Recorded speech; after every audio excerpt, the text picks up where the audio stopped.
Akandi kantu nabaza njyewe kugira ngo ndusheho gusobanukirwa, kajyanye nyine n'amategeko n'ubuntu, ah, abantu bansobanurira. Hariho amategeko asanzwe dusanzwe tuzi, hariho, nashaka kubaza, ese mu buntu muri Kristo hari andi mategeko abamo? Hari ubundi bwoko bw'ayandi mategeko abamo? Cyangwa se wenda mbivuze mu bundi buryo, hari icyo Yesu adusaba apart from kumwizera, hari ikindi Yesu adusaba kijyanye n'imibereho yacu? Ndagira ngo murusheho kuhampera umuco aho hantu, ndusheho gusobanukirwa, kuko hari bimwe njya numva njyewe, nkumva hari bimwe Yesu asa n'udusaba, kandi iyo abidusabye nje nkagira ngo none byoba ari itegeko, cyangwa se nkongera nkibaza se byaba ari itegeko, cyangwa se ni Yesu bidusaba gusa ngo tubikore, ubishaka bikore, utabishaka ntabikore? Bimeze gute? Mumpe umucyo. Muri Yesu ndaho habaho uburyo bw'imibereho tugomba kubaho, n'ibyo tugomba gukora n'ibyo tutagomba gukora. Mumpe umucyo aho hantu ndusheho gusobanukirwa. Njye sinkunda no kuvuga cyane kuko mba niga, akenshi mba ndimo numva ibyo abantu bigisha, ngakomeza ngafashwa muri ubwo buryo. Murakoze cyane, kandi ntimuze kunyirengagiza mwakabyarama, ntimuze kunyirengagiza. Iyo audio yanjye muyiteho muyisubize, muraba mumfashije pe. Mwaramutse, ndabasuhuje. Wenda hari abari mu ijoro, abandi ni mu gitondo. Imana ibasange aho mwaba muri hose, haba bari mu ijoro cyangwa ku manywa. Hari amagambo ngo yateye urujijo, reka wenda tuyasome tuze kureba icyo Bibiliya irimo kubivugaho.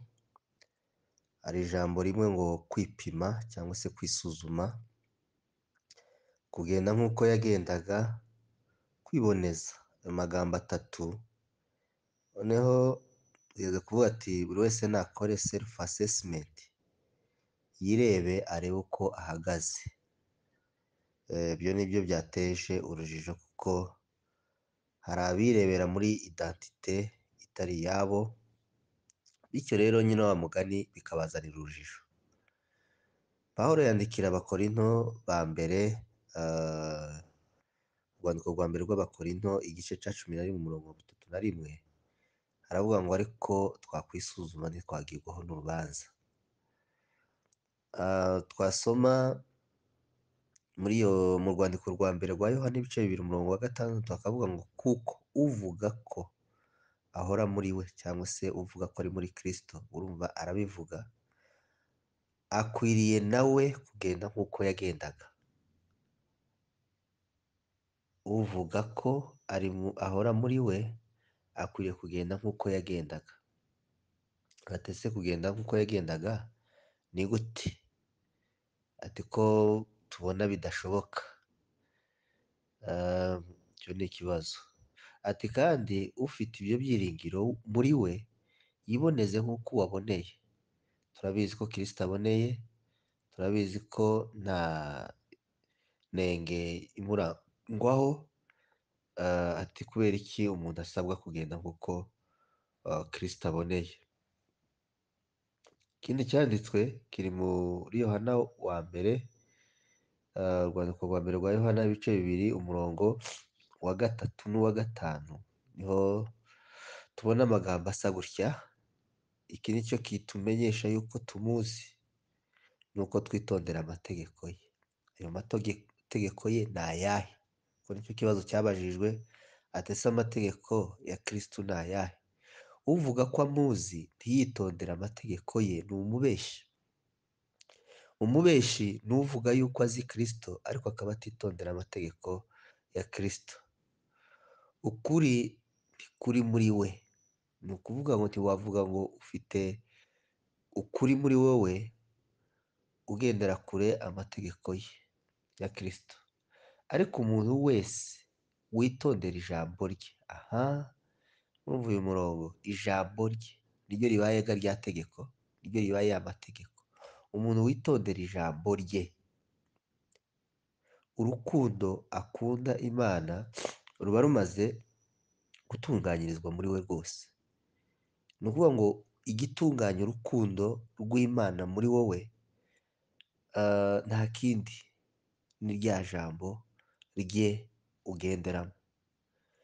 Ibyo rero nibyo bikumenyesha, nicyo kikumenyesha kuri muri we. Ni ukuvuga ngo ubundi indorerwamo y'umwana w'Imana, indorerwamo miruware yirebamo, nta yindi ni ijambo ry'Imana.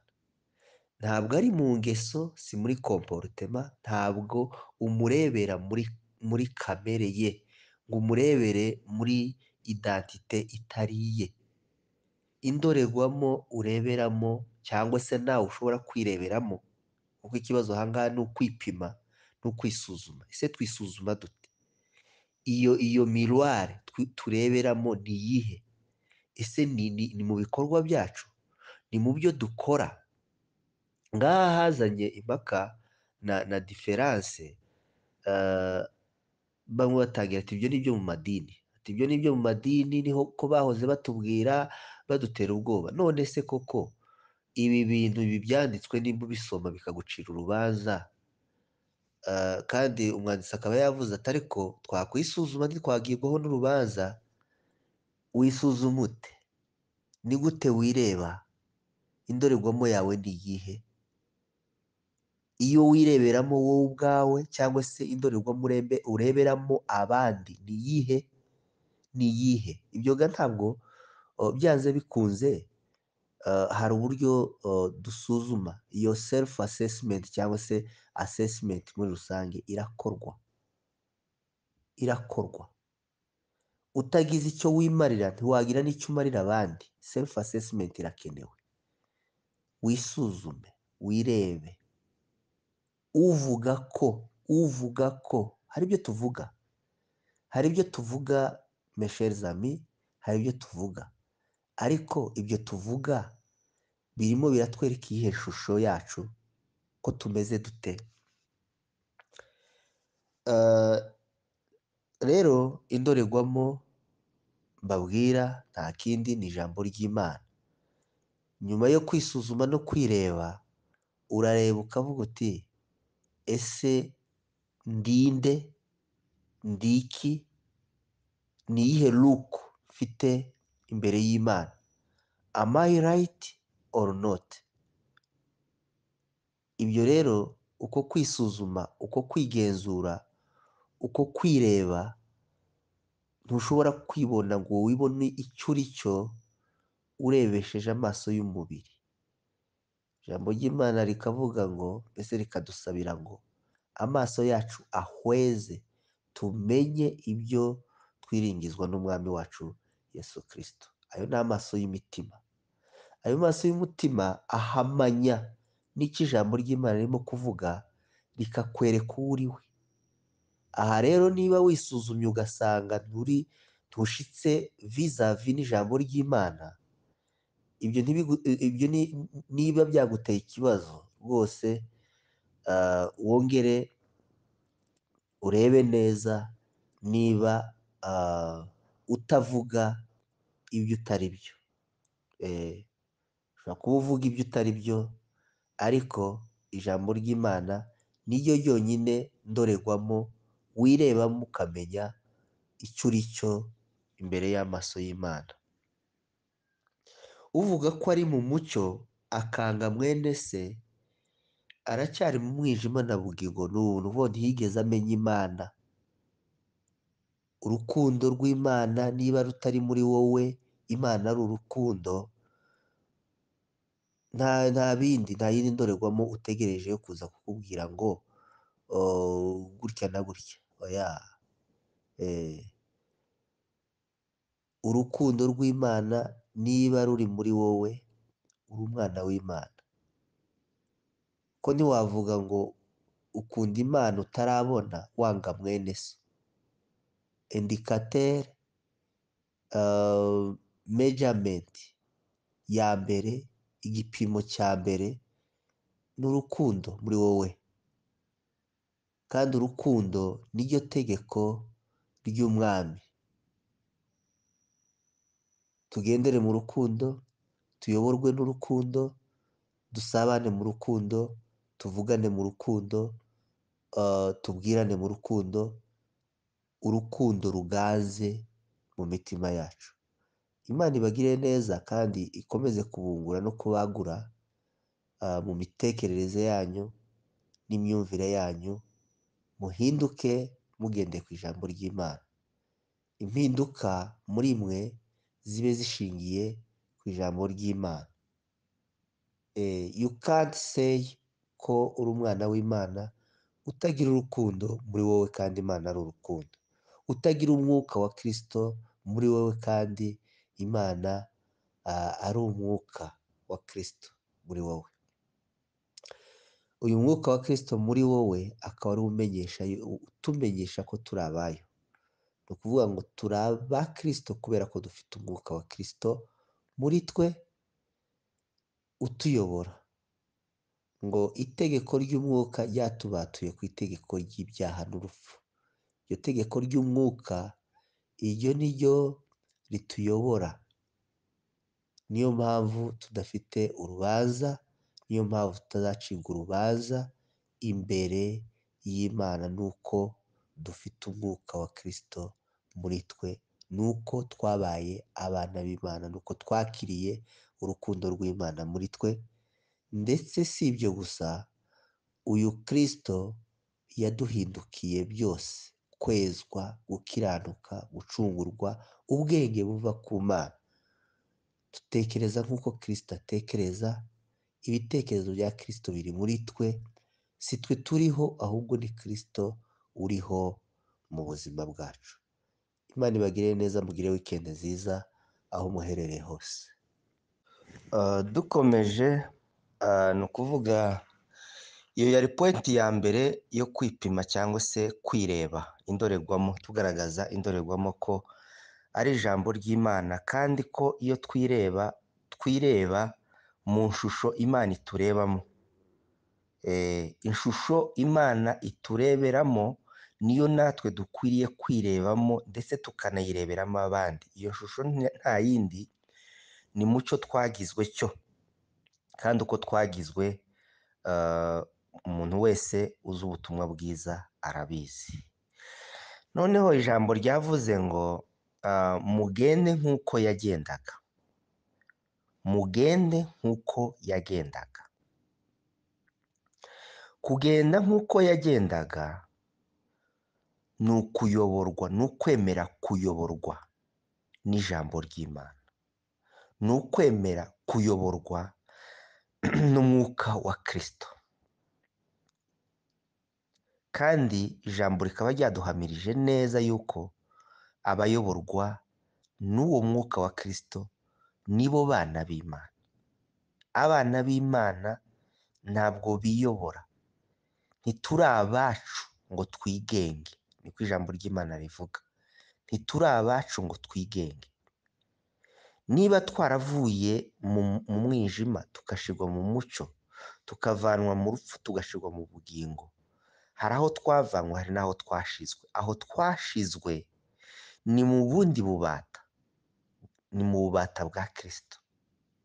Imbata rero ntibaho ku bwayo, igendwa n'amategeko ya shebuja. Niba turi imbata za Kristo,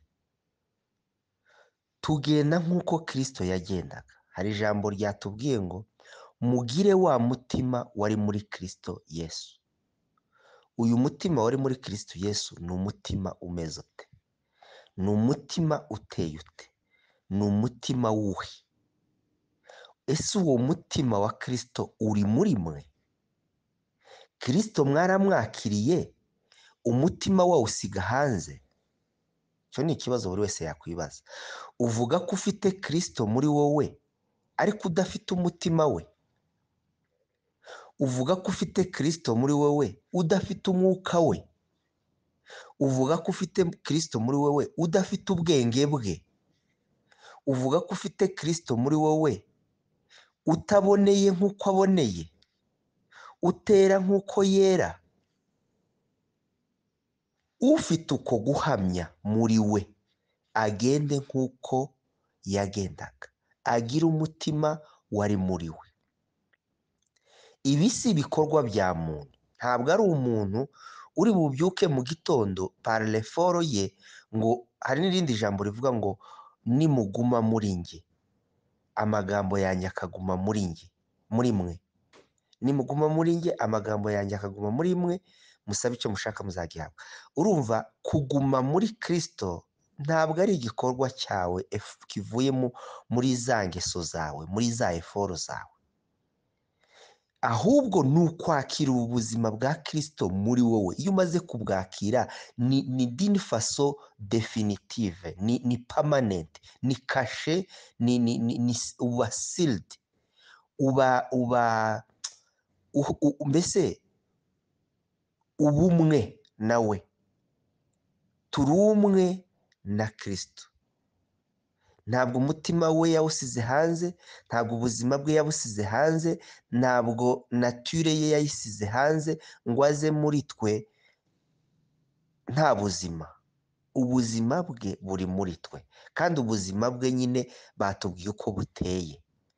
Niba ufite iyo shusho, niba ufite uwo mwambaro, niba ufite ubwo buzima muri wowe, ugenda nk'uko agenda cyangwa nk'uko yagendaga. Icya nyuma kikavuga ngo wiboneze nk'uko waboneye. Kwiboneza ntabwo ari igikorwa cyawe. Uwo nguwo waje mu buzima bwawe niwe utransforma ubuzima bwawe. Kristo uri muri wowe niwe uridinga ubuzima bwawe akabujyana aho ashaka. Ntituri abacu ngo twigenge, tugengwa nawe, tuyoborwa nawe, kandi abayoborwa nawe abo nibo bana b'Imana. Imana ibagire neza. Iyo yari pointe ya kabiri ivuga ku kwiboneza no kugenda nk'uko agenda. Ni ibikorwa bya Kristo bikorerwa muri twe, kubera ko twamwakiriye, kubera ko dufite identite yindi, kubera ko turi icyaremwe gishya, kubera ko turi abana b'Imana twabyawe nayo mu bushake bwayo, bitavuye mu bushake bwa muntu cyangwa se ku bushake bw'umugore n'umugabo, ahubwo bivuye ku bushake bwayo. Iyo yonyine iratubyara, tuba ibyaremwe bishya, twongera kuremwa bushya, twongera guhabwa undi mutima mushya. Mugire umutima mushya uhindutse, uvuguruye. Uwo rero ntabwo wiha, si eforo zawe, ntibiva mu bikorwa byawe, ahubwo biva mu kwiringira Kristo. Kwa kundi wizeye, rya jambo wizeye niryo ryakubyaye, niryo usabwa kugenderamo, kandi niryo rikuyobora, ni naryo rikugeza ku kigero gikwiye. Ukagenda ukura mu ijambo ry'Imana, ukagenda ukura mu buryo bw'umwuka, ukagera ku kigero gikwiriye. Imana ibaganze.